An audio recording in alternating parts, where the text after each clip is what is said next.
In railroading, if you got a hot box, that's bad news. A hot axle can lead to a fire. But for whatever reason, Lionel's hot boxes are reefer cars, and that's even worse. Why is that, buddy? It's because it will melt all the ice cream. Oh my gosh, that'd be the worst. But we've got two examples to compare today. The red one over here is from our friend Gary.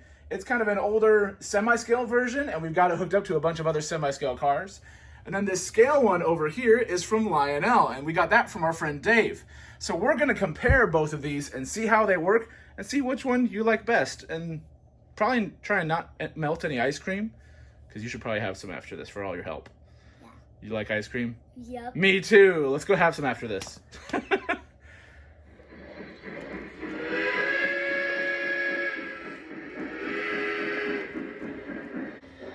The red one that we got from Gary is from Lionel's Volume 2, 2006 catalog. And hotbox reefers essentially simulate a hot axle by glowing red lights underneath and some smoke. And they even have some dialogue to go along with them, and they're pretty cool. This one's even cooler because Gary has gone the extra mile. Underneath this car, there's normally switches to turn on and off the hotbox reefer feature. But that means that every time you want it to work, you've got to pick the car up off the track and flip the switch. This one has ERR, or electric railroad, in it, which means that I can activate it from a remote. So we're gonna do that. I wanna show you guys how this one works. It's pretty neat.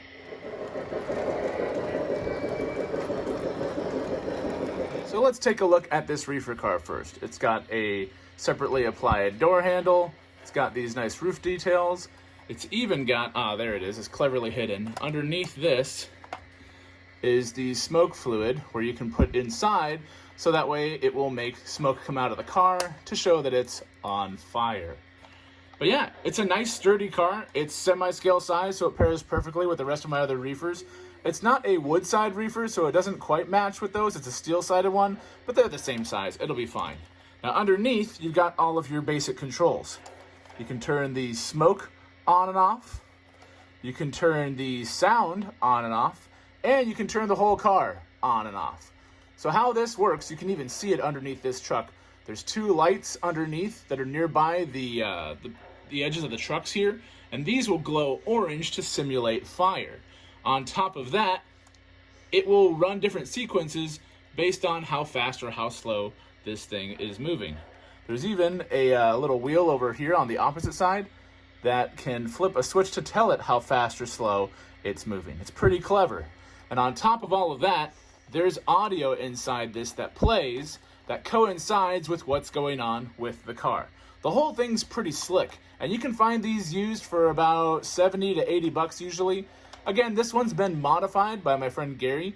He's gone one step further to make this even more usable on our line, because again, normally we just have to turn that feature on and off underneath. But there's an ERR board in here that works with TMCC, which means that, again, I can address this, number 42, and turn on and off the feature that allows this thing to work. So that way it can just run as a normal freight car, and then from the flip of a switch, you could flip it again underneath here, but from the typing in the code, I'm able to activate those features at any time while it's working its way around the layout. It'll, play some sounds, it'll start firing up, you'll see the smoke come out, and then you'll hear them put the fire out. It's a neat little sequence, and I want to show you that. All clear from the coast, then. So right now I've got the camera just fixed over here as this thing does a loop around our layout, because Green signal ahead. as it goes around, there's some guys that talk inside the reefer car. I don't know why they're inside the reefer car, but they are. But then you hear that. That's the bad axle making some noise, and boy is it loud. You can even see the orange lights.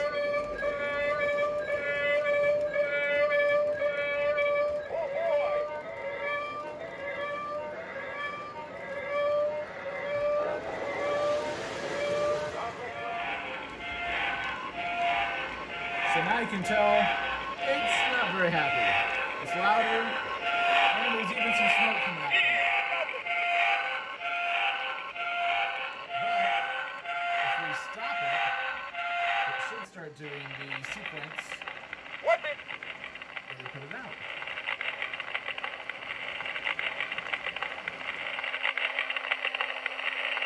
You can hear the smoke unit going. A little bit of smoke coming out of there.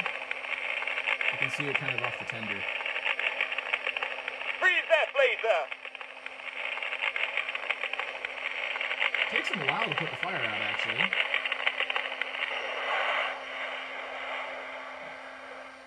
We're repacked and ready to roll. Cool. So when you start back up, it'll start over the sequence, or because I Ready to got roll! it. Yeah, he's ready to roll. Or you can use your remote to turn that feature on and off if it's got this ERR board in it. Again, that wasn't a Lionel option. Let's Just go! something that my buddy Gary did for us on this cool reefer car. Really like that. The other one we've got here is from our friend Dave. This is a Lionel scale hotbox reefer car, and these are out of the 2024 Volume 1 catalog, and we've got obviously the Union Pacific version. It's sitting right next to another scale reefer car. You can see not only are they the same size, but all the details are exactly the same. It's literally the same casing. This one just has some cleverly hidden controls. Unlike the flat bottom underneath the older car with some switches underneath, this one's switches are actually hidden throughout the rest of the body of the car. They've utilized some parts of it, like the opening hatches and even opening doors, to get to certain features on this car. It's pretty clever. Let's check it out. So you can even hear it as I pull it up. Long before I've started up any sounds, this thing does freight sounds on it. So it'll move with the cars, and if you jolt things, you'll hear it make some more noises. So even before you've activated the feature that makes it do the hotbox sequence, it's already doing some pretty cool stuff. Plus, again, I can address it from this remote. This one's designed to work like that. The older one has electric railroad in it, so normally you wouldn't be able to do that with this. So disclaimer, I suppose. But so I'm going to punch in number 45 here for the last two of the car's digits there. And let's see. All right, guys, let's go. Stack that cabbage over there. If I press and hold number 6, Sure that reefer's empty. this thing does an unloading sequence.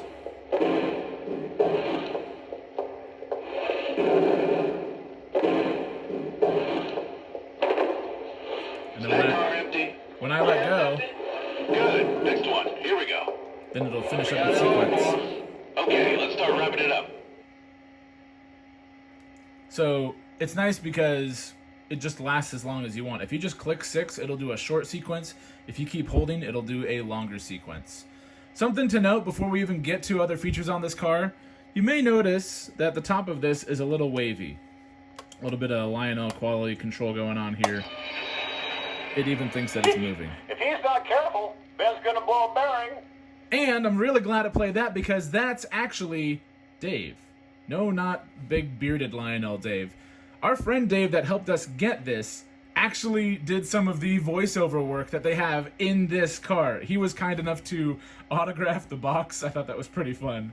And yeah, so it's really neat having that kind of connection because we've literally got our buddy Dave riding around our rails stuck inside this reefer car. So really cool feature with that to actually know the people that are doing the voices in these.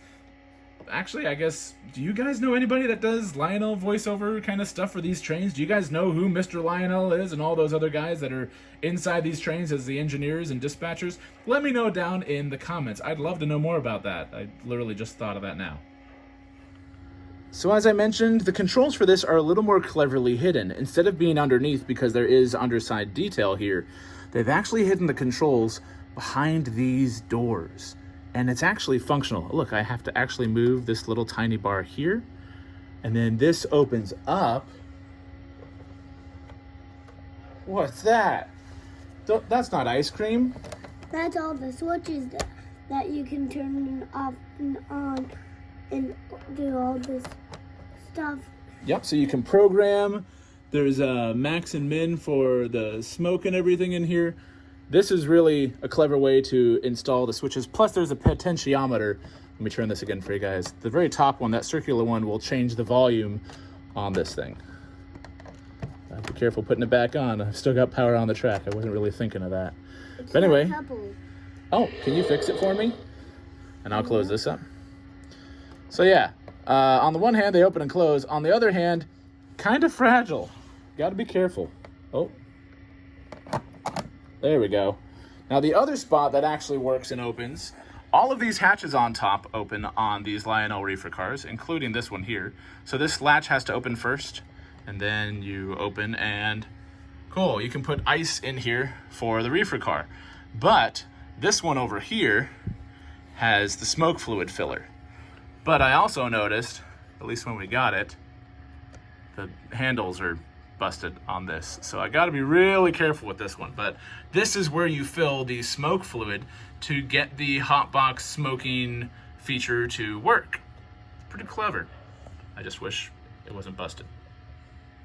So the details are great on this, but other than the wavy top, you just want to be careful because the details that do move that you need to be able to access the switches inside here are very thin and brittle and can break. It's another reason I kind of like semi-scale because they're, you know, not as detailed, but that also means that there's lesser stuff to break and it's a lot easier to load stuff in and out. Like this, a Neanderthal could operate this thing and you wouldn't break it. Whereas this, you've got to be pretty delicate and make sure that you're not busting stuff off. These little latches that open to get this open, and the hinges that they're on are just super, super delicate. So be careful with that. So as the train moves, you get that nice kind of freight sounds effect. I really like that feature on this.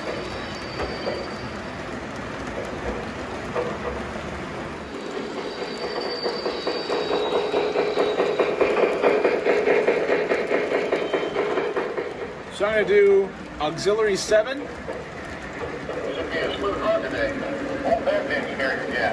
And that should start the sequence like we had on the previous version. Reefers should be coming soon.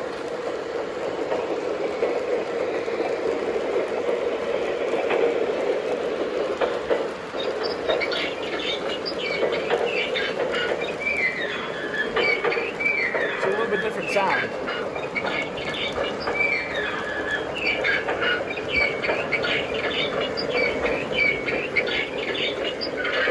Look, you can already see the, Did you hear that? That sure doesn't sound good.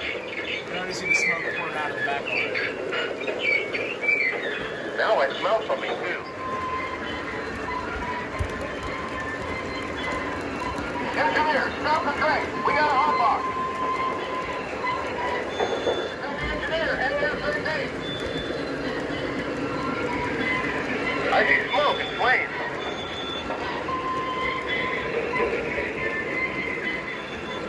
We got a hot spot. We need to tell the engineer ASAP. That car's actually on fire. We got to stop. Drive it out. We need another fire extinguisher. Woo, that's a lot more smoke than the last one. We need to cool that spindle. Throw some dirt on it.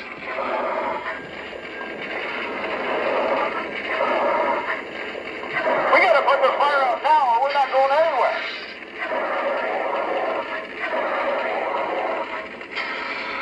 We need to cool that spindle. Throw some dirt on it.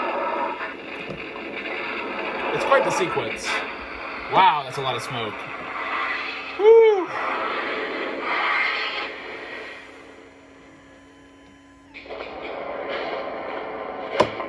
Whew.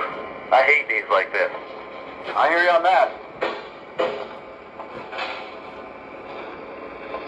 Just pull this car out of the train and onto the siding. So we're gonna resume things and get it moving. The train Whew, at man, least. I'll tell you what. Car doctor's gonna want to take a look at this car. And once you start moving, it resets itself, and it won't do the sequence again until you press number 7 on your remote. It'll still do the freight sounds, which is nice. So it just kind of goes back to being a neat little freight sounds car. So that's 2 different takes, about 2 decades worth apart between the semi-scale version from Lionel and the latest from the new catalog. What do you think of these things, buddy? Great. What do you like better? I like all the lights. You like all the lights? Well, both of them have lights, and to your credit, pal, I have turned off the sound on this before.